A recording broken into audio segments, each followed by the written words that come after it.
कोणी आलं माझ्याकडे तर विचार करेन मी, पण माझा काहीच भूमिका नाही. मी संघाचा स्वयंसेवक, वनवासी कल्याण आश्रमाचं काम, तरुण भारतचा संपादक, प्रदेशाध्यक्ष आहेत देवाभाऊ. आणि एकदम त्यांचा निरोप आला की मी तुझ्याकडे चहाला येतो. मला आनंद झाला. मी म्हटलं या. आणि आल्यानंतर ते म्हणाले की प्रदेशाध्यक्ष शहरात असताना अ ब क हे बैठकीत येत नाही, याच्यावर मी काय करावं असं तुला वाटतं? एक प्रदेशाध्यक्ष एका नॉन प्लस किरकोळ माणसाच्या घरी स्वतःहून जातो, ही मोठी कठीण गोष्ट आहे असं मला वाटतं. इतकी सहजता त्यांच्या व्यक्तिमत्वामध्ये आहे. आणि ह्यात दाखवणं मुद्दाम, त्यावेळेस काय पत्रकारांना घेऊन ते माझ्याकडे थोडेच आले होते, पण इतक्या सहजतेने संवाद करणं, ह्यामुळं दिवसेंदिवस देवाभाऊंचं व्यक्तित्व, आणि खरोखर सुरुवातीला जसं सांगितलं की देशभर त्यांच्याविषयी माध्यमामध्ये, क्वचितच माध्यमामध्ये एखाद्याबद्दल इतकं सातत्याने चांगलं बोललं जातं, विशेषतः इलेक्ट्रॉनिक मीडियामध्ये. पण देवाभाऊंच्या बद्दलचा अतिशय पॉझिटिव्ह असा अप्रोच आहे. प्रदीप सिंहासारखा एक सिनियर आपका अखबार नावाचं यूट्यूब चालवणारा देवाभाऊंच्या विषयी इतकं गौरवाने बोलतो, असं वाटतं की देवाभाऊंचं PROशिप त्यांच्याकडे दिली आहे का, इतकं मनापासून. आणि देशभर ही खासियत, ही विशेषता त्यांच्याकडे आहे. हा निरभिमानी स्वभाव पदावर राहून सुद्धा हा कसा काय शक्य? आता एक सिक्रेट तुम्ही जाहीर केलं, आता मंत्रालयात मी भेटायला येईन तेव्हा खाऊचा डबा घेऊन येईन. पण हा निराभिमान, इतकी सहजता म्हणजे एका सरपंचाकडे नसते, ही एका मुख्यमंत्र्याकडे कशी? खरं म्हणजे आपण ज्या संस्कारातून आलो त्या संस्काराने आपल्याला एकच गोष्ट शिकवली की पद जे आपल्याला मिळतं ते खरं म्हणजे सन्मानाकरता मिळत नाही. पद आपल्याला मिळतं ते सेवा करण्याकरता मिळतं. आणि मुळातच इतकी पदं मिळाली, पण पदांवर गेल्यानंतर काही आपल्यात बदल झाला आहे असं मला वाटलंच नाही. की काय आपल्याला शिंग फुटले आहेत की कुठला तरी मुकुट मिळालेला आहे असं कधी वाटलंच नाही. त्यामुळे हा सहज स्वभाव आहे म्हणजे. आणि मला असं वाटतं की केवळ बोलण्याकरता मी म्हणत नाही, पण जो काही संघात संस्कार मिळाला त्याच्यामुळे आपल्याला जबाबदारी मिळाली असंच वाटतं. आणि परवा मी खूप दिवसांनी चाणक्य नाटक पाहायला गेलो होतो, आपल्या मनोज जोशींचं.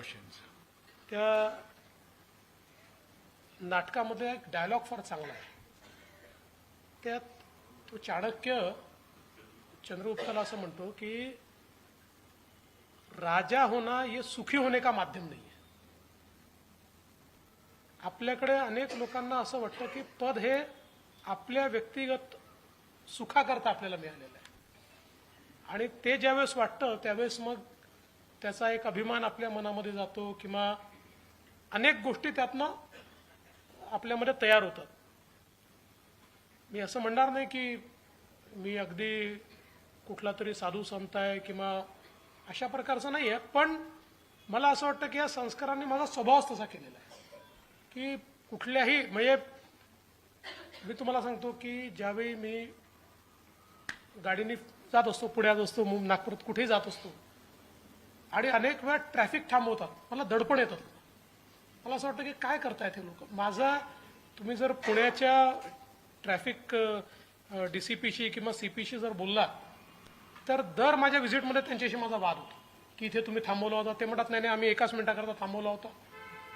तर हा स्वभाव झालाय. म्हणजे हे कधी आपल्याला आपण मोठ्या पदावर आहोत तर आपल्याला काहीतरी स्पेशल मिळालं पाहिजे अशा प्रकारची भावनाच येते. प्रिव्हिलेजची भावनाच येते. म्हणून तर आता वेगवेगळ्या दौऱ्यात पोलिसांची सलामीवर तुम्ही नियंत्रण आणलं. मला तर आधी असं वाटलं उद्धव ठाकरेंनी गुच्छ दिल्यापासून त्यांनी पोलीस ऑफिसरना सांगितलं की आता मला गुच्छ देऊ नका.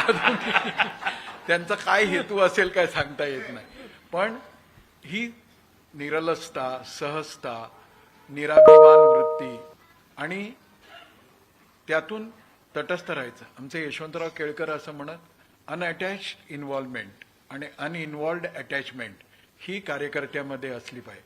मला प्रसंग आठवतो, जबलपूरला देवाभाऊंच्या भाचीच्या लग्नात आम्ही 2 दिवस एकत्र होतो आणि या 2 दिवसामध्ये प्रशांतजींच्याही लक्षात आलं की एकदाही मुख्यमंत्री होते पहिल्या वेळेचे आणि एकदाही मुंबईतून फोन नाही किंवा यांनी असं उसासे भरून कोणाला तरी फोन केला आणि काय होईल. तेव्हा प्रशांतजींनी विचारलं की अरे तुम्ही सीएम आहात पण तुमचा फोन एकदाही वाजला नाही. म्हणजे आमच्याकडे वॉर्डाचा अध्यक्ष असला तरी बैठकीत त्याचा फोन इतके वेळा वाजतो आणि तो म्हणतो हा देवेंद्रजी बोला, म्हणजे सगळ्यांना वाटावं की देवेंद्रजींनी फोन केला आहे आपल्याला. हे सगळं चालतं. पण हे इतकं 2 दिवस कुटुंबातला म्हणजे कुटुंबातला होऊन राहणं ही पण फार मोठी गोष्ट आहे. हेही कसं जमतं की परिवारासाठी आपल्याला आपलं सगळं बाजूला ठेवायचं. ते परिवार असेल, मित्र असतील, यांच्यामध्ये गेल्यानंतर मला असं वाटतं की ज्याला आपण रिज्युविनेट म्हणतो तशा प्रकारे आपण होत असतो. कारण आपलं जीवन अतिशय साचेबद्ध आहे. सकाळी उठल्यापासून रात्रीपर्यंत लोक लोक लोक, आणि ते जर आले नाही तर आपण बेचैन होऊन जातो. म्हणजे असं वाटतं काहीतरी गेलं आपलं आता, म्हणजे आपली मान्यता कमी झालेली दिसते की कोणी यायलाच तयार नाही आपल्याकडे. तर त्याच्यातनं कुठेतरी आपल्याला जेव्हा आपण बाहेर पडतो, म्हणजे जुन्या मित्रांमध्ये आपण बसतो किंवा परिवारात बसतो आणि आपलं पद वगैरे विसरून ज्यावेळेस आपण त्यावेळी, तर मला असं वाटतं की त्यातनं एक नवीन जीवन मिळतं आपल्याला, एक रिज्युविनेशन आपलं होतं, ऊर्जा मिळते, एक चांगल्या प्रकारची ऊर्जा मिळते. तर मला अशा प्रकारे आवडतं. म्हणजे अशा संधी कमी मिळतात पण जेव्हा मिळतात तेव्हा मी त्याचा उपयोग घेतो. अजूनही असं एकदम बिनटपाची जीप काढून मित्रांबरोबर फिरावं वाटतं की नाही? असं वाटतं, पण आता मी एवढंच करतो की मला ड्रायव्हिंगचा शौक आहेच. त्यामुळे मी आता गेले 8-10 वर्ष मुंबईमध्ये रात्री 12-1 वाजता कोणाला तरी एखाद्या ज्याच्याकडे चांगली गाडी असेल त्याला बोलवतो, त्याला म्हणतो बाजूला बैस, आणि मग 2 तास गाडी घेऊन पूर्ण मुंबई फिरतो, पनवेल बिनवेल कुठेतरी जाऊन येतो. माझा ड्रायव्हिंगचा जो शौक आहे तो रात्री 12-1 वाजता मी पूर्ण करतो. मला वाटलं मरीन ड्राईव्हवरच फिरता की काय तुम्ही. गमतीचा भाग असा आहे की कुटुंबासाठी वेळ देणं, कुटुंबातल्यांबरोबर जाणं आणि त्यातून नवीन ऊर्जा प्राप्त होणं, त्या ऊर्जेचा हे व्यक्तिमत्व कसा वापर करतं ह्याचं एक छोटं उदाहरण सांगतो.